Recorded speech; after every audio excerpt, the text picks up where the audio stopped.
Hello friends and students. In last session, we have seen chain drive, some important parameters of the chain drive which are required for its selection. Then polygonal effect in chain drive, the number of links in roller chain. Today we are going to see another flexible drive, rope drive.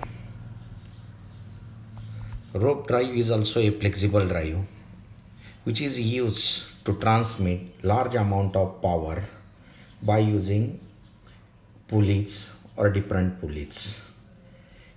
Here it consists of this rope drive is having three elements. One is the pulley or pulleys to transfer the power simultaneously or in number of directions from one driving unit. Second one element is the rope, generally having circular cross section. Third one is the pulley holding devices.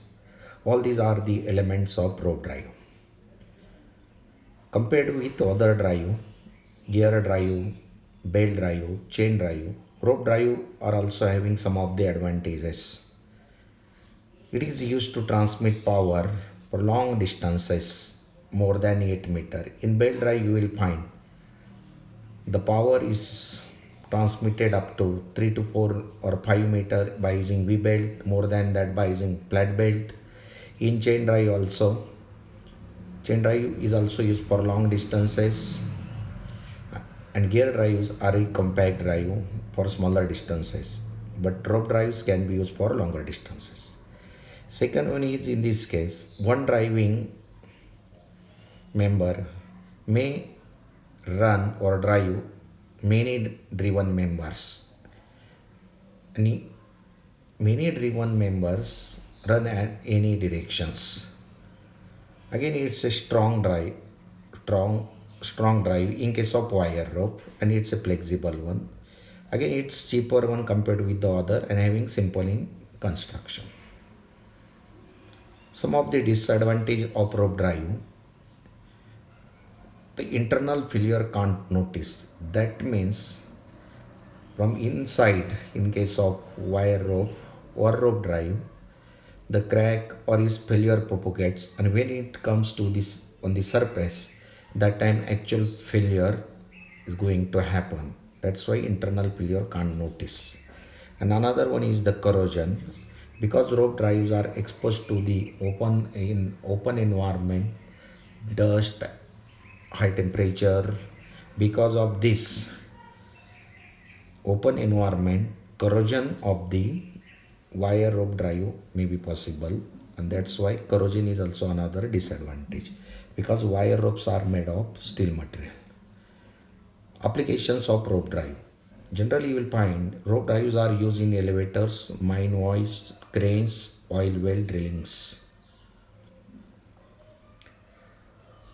Further classification: rope drives are classified into two types. One is the fiber ropes, another one is the wire rope.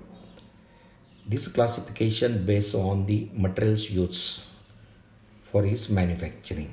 Let us consider first one, fiber ropes. Fiber ropes are made of fibrous material such as cotton, then manila, then hemp, nylon or jute. And such a fiber ropes are used up to a distance of 60 meters. Then hemp and manila are not much flexible compared with a cotton. Because of this, when it bends around the pulley, there may be possibility of wear. That's why lubrication is required. That's why such a manila and hemp fiber ropes are lubricated with a graphite. But cotton ropes are flexible, smooth, no need to have a lubrication, but they are having a low strength and high weight. It's a limitation. And in general, we can say fiber ropes are smooth in operation and having a high efficiency. But drawbacks or limitation of this fiber rope is high weight to strength ratio. Again, to transmit the power, the groove pulleys are used, generally having shape like a V-belt pulley, but at the bottom side which is more narrow compared with V-groove pulleys. And this angle included for this groove pulley or groove angle, that is 45, but in case of V-belt it's a 40 degree. Then another type is the wire ropes. Generally they are made of steel materials. Wire ropes are used in elevators, cranes and suspension bridges. And these wire ropes are made of twisting steel wires into strand, and then strands are twisted around the core, then wire ropes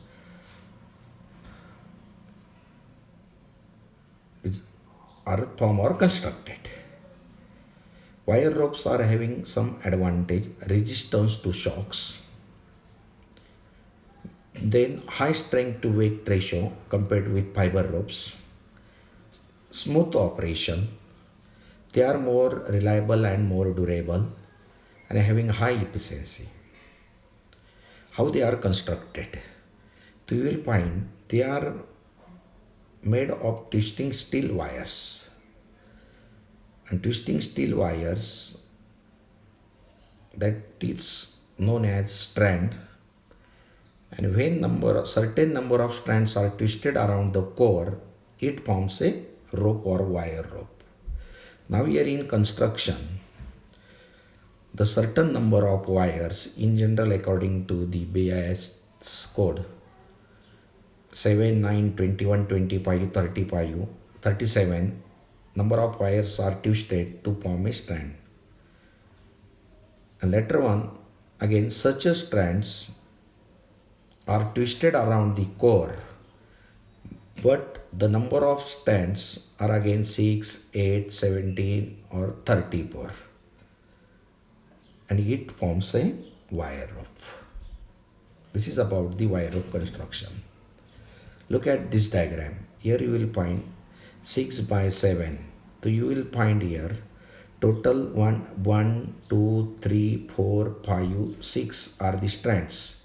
Strand 1, strand 2, strand 3, strand 4, strand 5, strand 6. But in one strand here 7 indicates the number of wires. So you will find here in one strand total 7 wires. That means 6 by 7 means 7 wires are twisted to form a one strand, and such as 6 strands here. 6 indicates 6 strands are twisted around this core. At the middle it's a core. Similarly, you will find 6 by 19, 5 by 9 and other construction of wire rope. Designation. How the wire ropes are designated? The wire ropes are designated by two numbers. Suppose take the example 6 by 7. 6 indicates the number of strand and second number indicates the number of wires in one single strand. Then again, while twisting it, number of wires and strands around the core, based on that, this is a construction, we can say it as a regular lay or a lang lay. Now here in regular lay, the wires are twisted in one direction and strands are in opposite direction. That means if these wires are twisted to form this strand, if it's in clockwise, then these strands in anti-clockwise. That means opposite direction. That is regular lay. And in lang lay, wires and strands, they are twisted in same direction. But there is another provision in construction of the wire ropes, and this is compound construction. In compound construction, two wires are twisted in opposite and again twisted in opposite. But in general there are two lays, one is the regular and lang lay. Next point is stresses in wire ropes. When wire ropes is wrapped or wound around the pulley to transmit power, and generally which is used to transmit power, or to lift the weight. And because of this, suppose it's a pulley and here this is the weight to be lifted and weight of that wire rope. Because of this, direct tensile stress gets induced in it, and which is given by force upon area. Now here this load is the weight. W is the weight of the weight to be lifted and small w is the weight of the rope. So we will get direct tensile stress because of this weight. Another stress which is going to induce in wire rope, this is because of rope winds around the drum or sieve or pulley. Because of this winding around this pulley, the bending stresses are going to induce in it, and which is given by ER into dW by D. ER is the modulus of elasticity, dW is the wire diameter, D is the pulley or drum or sieve diameter. From this equation you can find out the sigma B. But this bending stress, which is wound around the pulley, the outer surface of the wire rope is going to subject to the tensile stress, and inner surface of the wire rope subject to compressive stresses. These tensile and compressive stresses are bending stresses. Again, third stress which is going to induce during starting and stopping of the wire ropes. During starting and stopping, the acceleration of the rope and load plays important role. By using that acceleration, we can find out the corresponding stress. The stresses due to change in speed. Due to change in speed, first of all we have to find out the acceleration. The A is equal to change in speed means V upon T, time required. That V means V2 minus V1. Change in speed in meter per second, T is the time in second. From this you will get the A, and by using this acceleration further we can find out the corresponding stress in terms of suppose weight upon G. G means acceleration due to gravity into this acceleration upon area. By using this we can find out the stresses due to the speed also. That means here different types of stresses are induced, but during running condition only you will find direct tensile stress and bending stress gets induced in it. Therefore, effective stress in wire rope is nothing but a sum of direct tensile stress and sum of bending stress during normal running condition. That these two stresses are important, that we have to take into account. That is important. Again here, in case of wire ropes, you will find factor of safety generally depends on different materials. So you will find in mine hoist the factor of safety near about 6 to 8s are used. Then in pillar cranes 6.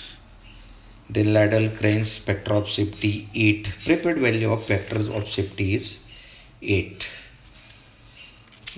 These values are used from safety point of view. Again here different types of wire rope fasteners are used.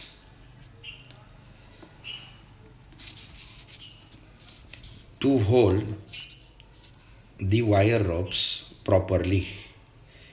These types of fastening are wire rope socket, then thimble with 4 or 5 wire trucks, then wire clamps or clips are used for fastening purpose. This is about the rope drives. That means in rope drive, what you have to remember, what do you mean by rope drive? Its advantages, classification, fiber and wire rope. Then their advantages, limitations, then construction of wire rope, designation of wire rope, and stresses in wire rope.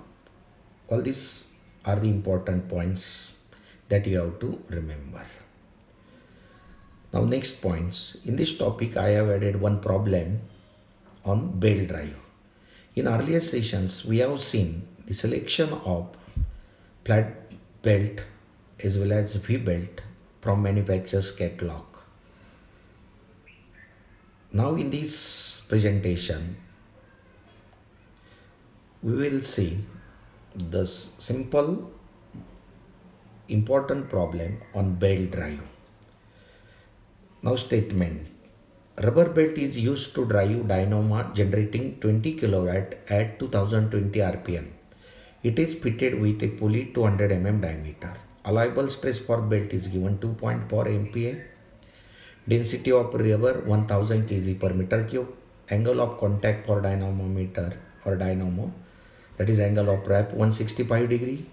Coefficient of friction between belt and pulley 0.3. Efficiency of dynamo is also given 80%. Calculate belt width. This problem may be written: design a belt to transmit such a power to drive your dynamo. When design of belt, that means find out the belt width or length of the belt. But in this case, calculate the belt width, that is us that we have to find out. First of all, write down the given data. What is given?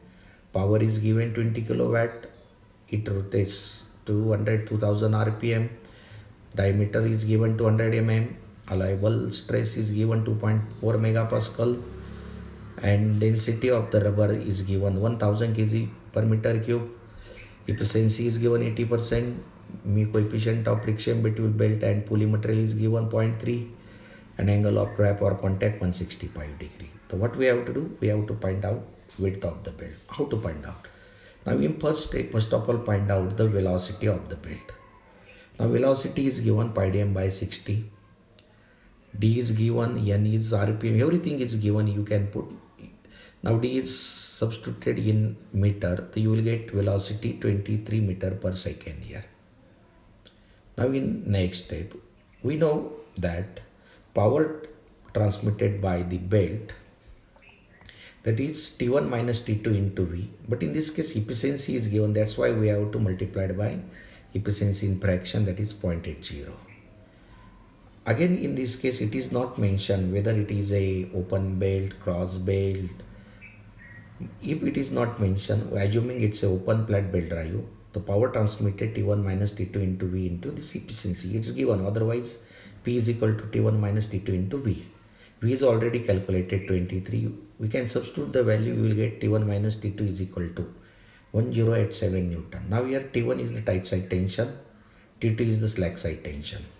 For open flat belt drive, limiting tension ratio, we know that. Already you studied this part in theory of machine also. T1 upon T2 is equal to e raised to mu theta. Mu is the coefficient of friction, theta is the angle of wrap, but it's in radian. That's why while taking this value, we have to multiply it by pi by 180 to convert it into radian. Substituting the values, we will get T1 upon T2 is equal to e raised to mu, 0.3 is given into 160 pi angle of wrap into pi by 180. So what you will get? Another expression. That is T1 upon T2 is equal to 2.37 pi. So we will get another expression in terms of T1 and T2, equation B. Solving earlier equation, T1 minus T2 is equal to from power, and T1 upon T2 is equal to this ratio A and B. We will get T2 is equal to 790 and T1 is equal to 1876. Here T1 is the tight side tension, T2 is the slack side tension. Again, what we have to do? We have to find out the B, that is width. For that purpose, we are aware, we know that maximum tension in the belt, that is T is equal to sigma into B into T. Sigma is the allowable stress, B is the width, T is the thickness. But in this problem, B and T are not given. B is that we have to calculate or find out, and T is not given, two unknowns. Now let us assume the thickness of the belt 10 mm, convert it into meter. Substituting this value, allowable stress is given, so we will get maximum tension, that is T. But we know that maximum tension in belt drive is equal to tension in tight side. That means this capital T is equal to T1. So after calculating this maximum tension by using the relation sigma into B into T, you will get T is equal to 24,000 B Newton. But this is equal to T1 tight side tension already calculated 1876. Therefore, comparing these two, T1 is equal to or T is equal to T1, we'll get this expression. From this we can calculate B is equal to, so we'll get 78 mm. But in this case, we have not considered the effect of centrifugal tension, that is TC. And in problem statement also, it is not mentioned whether to consider or not. It's our choice whether to consider or whether to neglect. Neglecting TC, we will get the value of B 78 mm. But if TC is considered, then what to do? Then what we have to do, first of all, find out the centrifugal tension, and we know that TC is equal to mv square. V is already calculated 23. What's about the m? M is nothing but mass of the belt per meter length. And we can calculate by using simple expression, m by v is equal to rho. Therefore, m is equal to v, this is volume into rho, but volume is nothing but area into length. Therefore, area is equal to B into T, T which is assumed 10 mm, that's why 0.01 B. Length per meter length, that's why 1 meter, here 1. And rho 1000 is given in statement. Therefore, you will get M. Substitute this value here, we will get TC. Once you will get the TC, what we have to do? The TC is equal to 5290 into B. This is the value of TC in terms of B.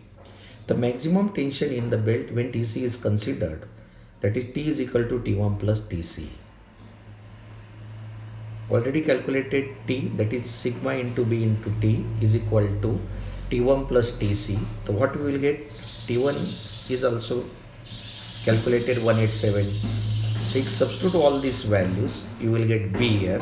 B is equal to 100 mm. That means when TC is considered, you will find belt width is 100 mm. Now in this case statement, it is asked to find out the width of the belt. But if in statement design a belt, that time always find out the width as well as the length of the belt based on whether it's a open and closed belt drive, and this width and length of the belt is required to specify the belt. Again, in earlier video presentations, we have seen how to select the belt from manufacturer's catalog, PVP belt or a flat belt. Again, two problems were solved, selection of belt from manufacturer's catalog. So I hope you understood this problem as well as the theoretical part of rope drive as well as the chain drive. Again, exam point of view, the selection of belt from manufacturer's catalog may be flat or V, their procedure, problems, how to select it, then power transmission capacity based on the basics of belt drives, then limiting tension ratios of flat belt drive, that is T1 upon Tt is equal to e raised to me theta, or V belt drive, T1 upon Tt is equal to e raised to me theta upon sine beta, or you will get the cosec beta. Beta is the semicone angle. For V belt drive, 40 degree means beta 20 degree. Then in chain drive, their advantages, roller chain, its construction, polygonal effect, then different important parameters while selecting the chain drive, including chain link, number of links, then silent chain. These are the important points that you have to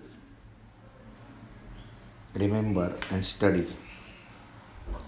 Thank you. If you have any query about this topic, you please contact me at 9890426679.